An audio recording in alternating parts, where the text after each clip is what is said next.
number 7. Today I'm going to be showing you about the piano. You're probably thinking, well, that's what you usually do. Well, I mean, by showing you about the piano, I'm going to be showing you about how the piano works. When you hit a key, what does it do to the strings? How do you get the sound? I'm going to explain to you about how the piano is tuned. And I'm going to go through some things with the piano so that you get an understanding of how this thing works. And most of you are probably playing on keyboards, so this might be kind of cool to see how the real thing works. Anyway, so let's get right into it. Alright guys, so here's my piano. It's a Yamaha. This one would be a grand piano, sometimes classified as a baby grand. Now a grand piano stretches out horizontally like this. The strings and everything come out this way. An upright piano goes up and down vertically, whereas all these strings would be taken like that and flipped up. So it's like taking this whole thing and going whoop, boom, like that. That's sort of how it works with an upright piano. Now, there's different classes, and basically the longer the piano gets this way, the better it'll sound in the lower registers, which is like the bass. And usually the higher quality it's made, the more expensive it's going to get too. Also, it'll create a louder sound. So sometimes it's impractical to have a very long piano in your house because it can be so loud that, it's just like deafening to have in a small room, because it's basically meant for a concert hall. Okay, so this one here, there's different models basically, and as they go up in size, there's different models. Sort of like, you can have a BMW in the lower class, like the 3 Series, or you can have like a 5 Series or 7 Series or whatever, right? It keeps going up in price and value and quality. And in piano terms, basically length, action quality, voicing, blah, blah, blah, blah, blah, all these different things.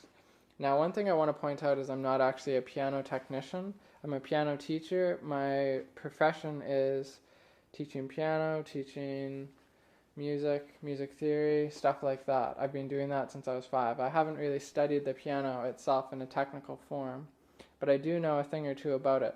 So what I'm going to be doing is giving you guys a basic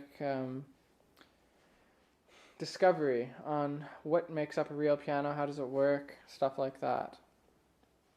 Just sort of to complete your knowledge or whatever of what you're actually playing and how this thing actually works. Okay, so then maybe you'll be able to go to your friend's house, and if they have a grand piano, be able to point out different things and say whatever, and maybe pretend like you know something. Or show off your knowledge. Okay, so usually each piano will have some sort of code for what kind of a piano it is. This is a GC1, and I've covered up my serial number so no one can actually see it. Anyway, okay, so let's just start with the bottom and work our way up. So this right here, this is called the pin block. This has every string is wound up on one of these things, on one of these pins, and it goes down and into a block that it screws into. Now, what are these, where is it getting all the strength? Well, what holds the whole piano together is called the cast iron frame. Now, it would be this, and this, and this, and this, and that, and all the way up there, and over there, and down here. All this is one solid piece of cast iron frame, and what it does is it keeps all the tension from collapsing in on itself. Now, one of my piano tuners told me that there is 22 tons of tension inside the piano. 22 tons. If we're going by I think there's 2 ways to convert tons. I can't remember. There's like metric and imperial, but I believe it's 2,000 pounds per ton. So that would be 44,000 pounds of tension. He told me that if you took all the tension and snapped it off, it would be enough to lift a house off its foundation and drop it again. That's how much force there is. Just snap, pull up the house, drop it back down. That is a lot of force and a lot of tension. So if you ever think, oh, I'm so tense from work, oh, I'm so tense, just think of how tense the piano has to be all the time. So it's this cast iron frame that keeps it all together. Now, as we go up, what's this part? What are these things up here? Well, those are the hammers. Now, they come up and they strike the string. And that, by striking the string, they vibrate the string, and that creates the noise, or the music, depending on if you play this or this. Okay. Now, these things up here, the black wooden things, they are called dampers. Now, what do? Well, I could just say, they dampen the strings. No. They actually, I guess you could say they dampen them. But as I hit the key, the damper comes up. Why? Because there's felt on the bottom of the damper. And what does that do? Well, it silences the key. Not the key, the string. See, look. As long as it's up, the string keeps going and slowly decays, and then the damper comes down, the noise is gone. Pretty cool, huh? Now, as you push the key, basically it pushes a little rod that's attached down lower up, and that pulls this thing up, and as you let go of the key, it drops it down. So that's sort of how that works. The dampers are there basically to turn the piano sound off and on. Well, no, they're not to turn it on. They allow it to keep going. Because if the damper stayed down, right, and you played the piano, oh, this is going to be hard. I can't do it, actually. I don't have 3 hands. Because I need one hand to hold the camera, another to press the key, and another to play the string. So, okay, let's just do this. No, that doesn't work.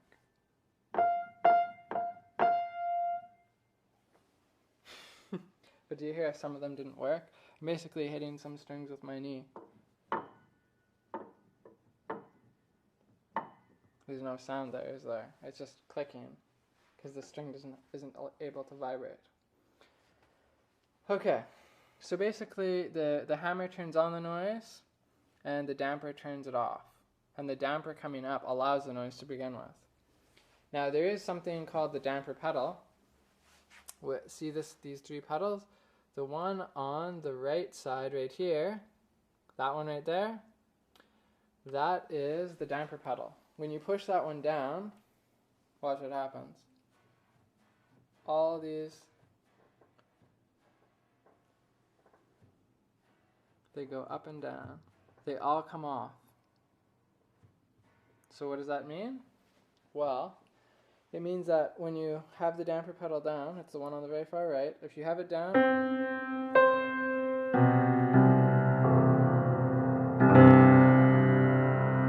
you can be hitting all these notes and they'll keep going even though my hand isn't on them. Because the dampers haven't come off. So, in essence, if you're pushing the damper pedal down and you just played the piano, that's what the piano would sound like if there were no dampers. Right? Anyway, so that's the dampers.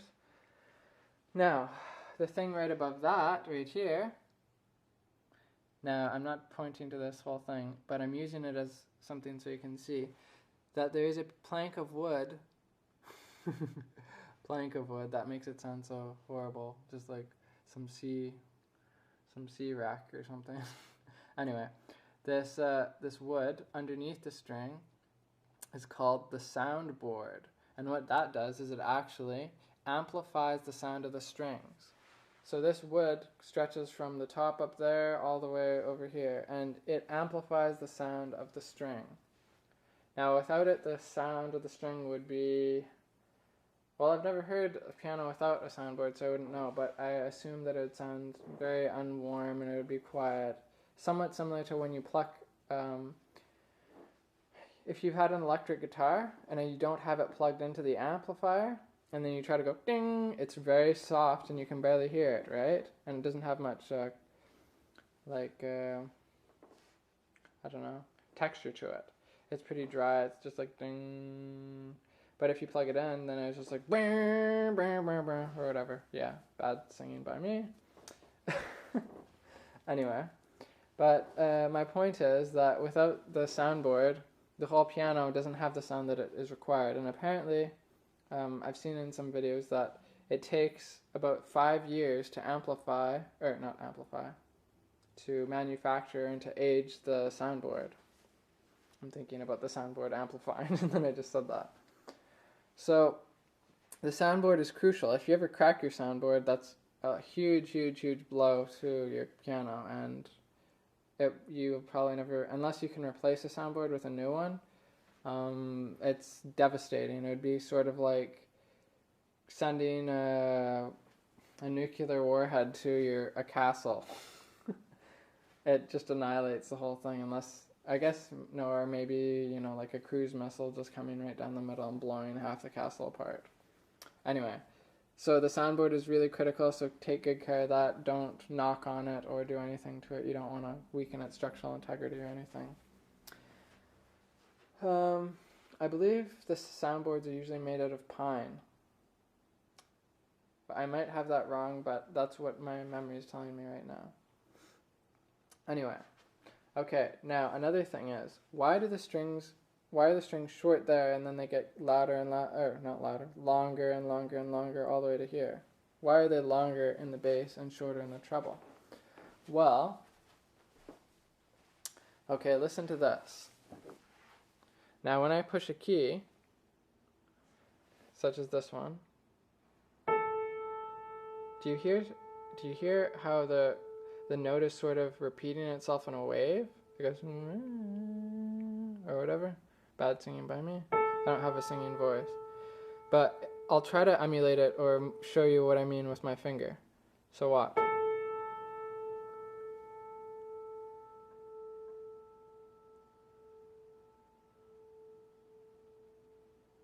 Right?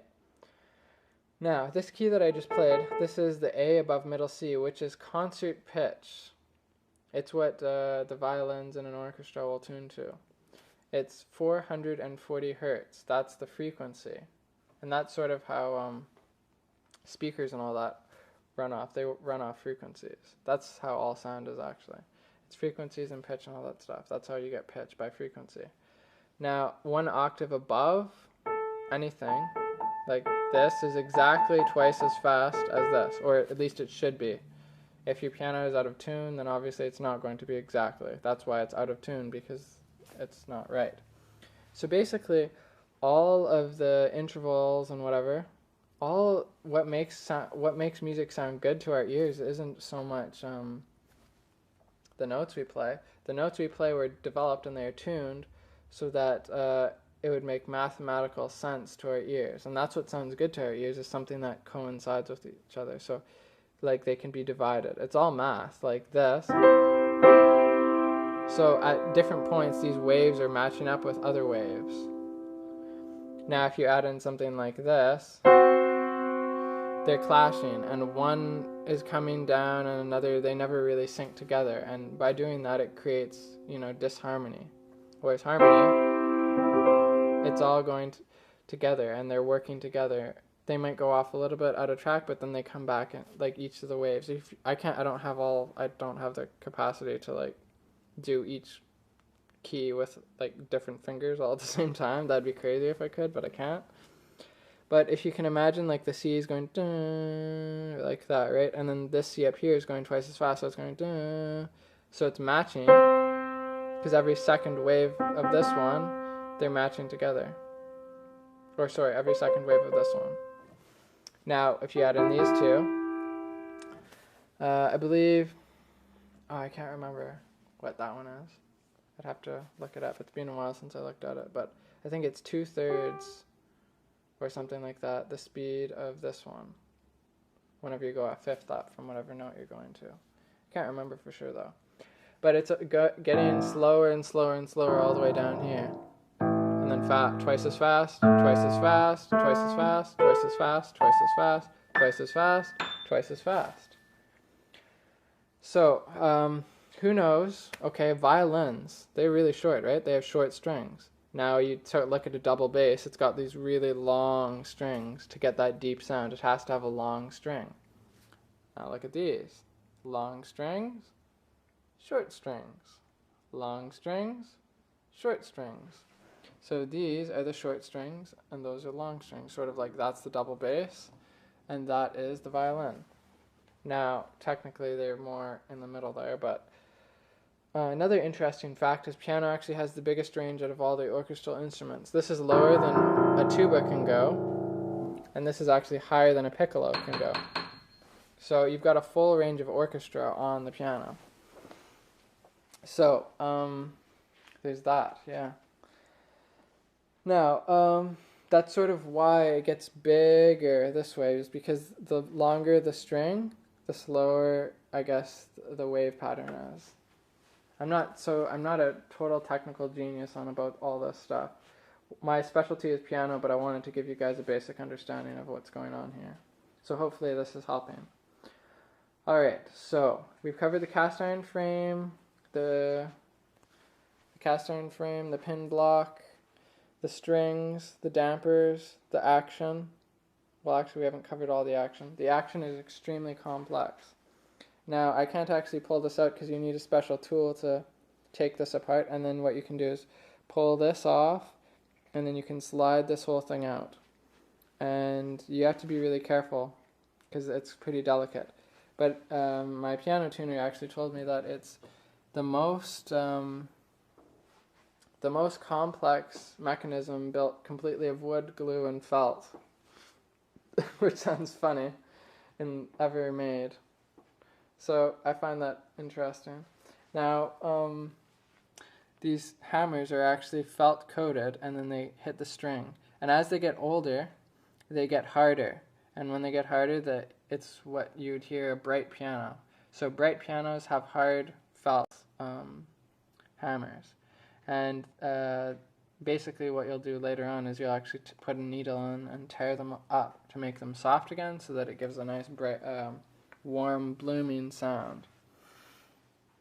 Now another thing, so that's what you'll have to do later on, like your piano tuner will do that for you. Definitely do not do that yourself, get a professional. Now all these things here, now if you'll notice the strings, there's 3 of them. So there's actually 3 strings that are all tuned with the same note here. Why is that? Well, the reason is because these things are so high, they're very soft, like this isn't very loud. Now to be able to compete with this huge, huge, huge string down here, they needed 3 of them. It still doesn't completely compete, but it helps basically to even out the sound distribution. So there's 3 strings per key here, and then we get to a point here where there's 2 strings per key. 2 strings, 2 strings, 2 strings, and then down at the very bottom, the last couple, it's just 1 string per key. Those are the big fat strings there. The big.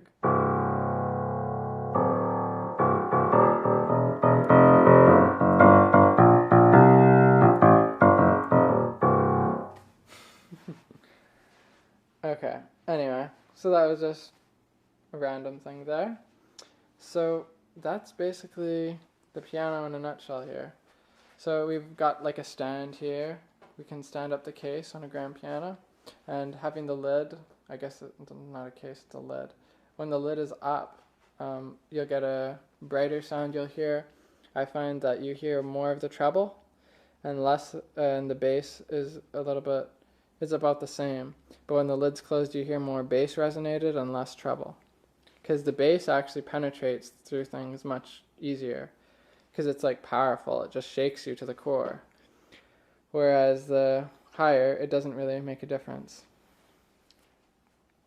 So one thing you'll notice with an acoustic piano when you're playing it, if you have a keyboard, is that when you're playing an acoustic piano, you feel it. You just feel it go right through your body. When you hit a big, like some big chords down here, you just feel that go right through your body, and it just vibrates right through you, resonates through your body, and it's a really cool experience. Now there's a couple other things. the reason why, if you play like a chord like this, and it sounds sort of, you know, clamped off, or it just sounds contained. But if you hear this, and I take all the dampers off, why does that sound so different? Well, there's something called inharmonic vibrations. So it's the principle, or I guess it's I'm not sure if it's a law yet, like in science, but it's the idea that a type of frequency finds other basic strings that are on the same frequency, and it interacts with them.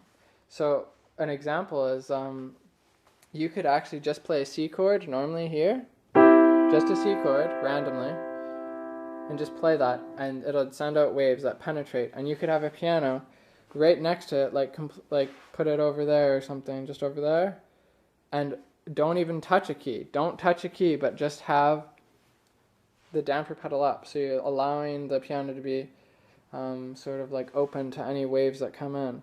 And when those C waves, or that C chord, goes through the air, the sound carries through, it'll actually hit the other strings on the other piano, even though it hasn't been touched, and then you can make this piano stop, and you can just listen to the other piano, and you'll hear C. You'll hear a C chord resonating through the entire piano that hasn't had a key touch to it. Isn't that interesting? So that's called sympathetic vibrations. So when you open up the whole piano with the damper pedal off, all the strings are ready to be vibrating. So that one string here isn't the only one vibrating. It's vibrating other strings throughout the piano that will basically help sort of fill out the sound to it. Alright, anyway, so that's a little bit on inharmonic vibrations. Sympathetic vibrations, what am I thinking? I said inharmonic. That's not even close. Inharmonic is like the same name for like G sharp and A flat. Anyway. Okay.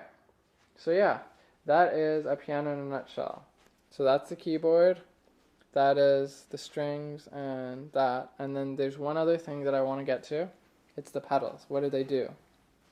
It's pretty easy. So the damper pedal I showed you, I've been showing you. Now the one on the very left, that's called the soft pedal. And what does it do? Well, it makes everything softer. Now on a grand piano it actually works the best, because what it actually does is, see all these? Look at those hammers. Now watch this. See how they're going back and forth. So I have the soft pedal depressed, now I let go. Soft pedal depressed, let go. Now watch this, even the whole keys, watch this.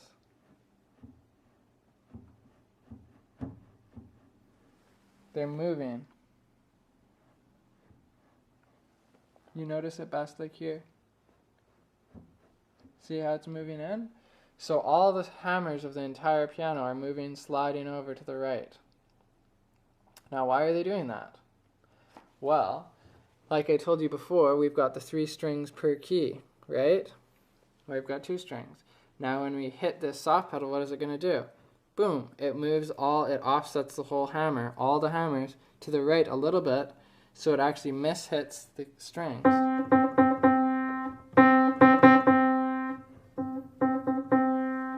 So it's got a totally different sound to it. It has basically like a soft, warm, feathery sound, sort of like a soft cotton blanket. That's what I feel when I don't know. That just sounds weird, but yeah, when I put the soft pedal down, it has a really totally different feel to it. And now the whole sympathetic vibrations comes into play again, because what's happening now is you've got one string on each key, on all these strings, not down there though, but down up here, where one string for every piano, every key is open to sympathetic vibration, even the strings that you're hitting. So there's some people that say like all of Chopin music should be played with the soft pedal. Soft pedal is just really amazing on grand piano. It just has such a cool effect. And that's the one on the very left. Now on an upright piano, all it does is it actually just moves the hammers up so they're closer to the keys, the strings. not the keys. Sort of like if you're going to take a full swing with a bat to hit a piñata, or if you're just going to just bunt at the piñata. So you have less motion to go through to get to that piñata. You're not going to have as much power to get there because you won't have that swing through or the follow through. Okay, anyway, so that's that. And then the middle pedal is very unused. There's almost no point in even talking about it, but like I have no socks on. It's hot right now. It's like 30 degrees, so don't blame me. Anyway, so the middle pedal, that one, all it does is whatever notes you have down. Now it does different things on different pianos. That's why it's so useless. On some upright pianos, it puts this felt layer and it reduces the noise so much. It's called a practice pedal. It's used for apartment buildings or whatever, so you wouldn't disturb your neighbor. And it would reduce the sound maybe like 60%, so you'd only get 40% of the sound. Other pianos, with my piano here, it takes all the dampers off the bass section, so it opens up the. That sound cool? Now listen to this without that. So those sympathetic vibrations are really rocking out. Now, on other pianos, like the really, really expensive, like $70,000 pianos, what'll happen is if you are holding down some notes and then you push down the middle pedal, then you can let go of those notes and only those notes will keep going. So it's like having a damper pedal just for certain notes that you're holding down. So the middle pedal is never used, basically. I mean, I've been playing piano for almost 2 decades now, and let's see, I've never used it once in any piece I've ever played. So that tells you about how much I like to use it. Anyway, okay, so I think that wraps up about everything I wanted to talk about. Thanks for watching piano lesson number 7. I hope you guys learned something useful, and I'll see you again in the next lesson. Thanks a lot. Keep practicing. Bye-bye.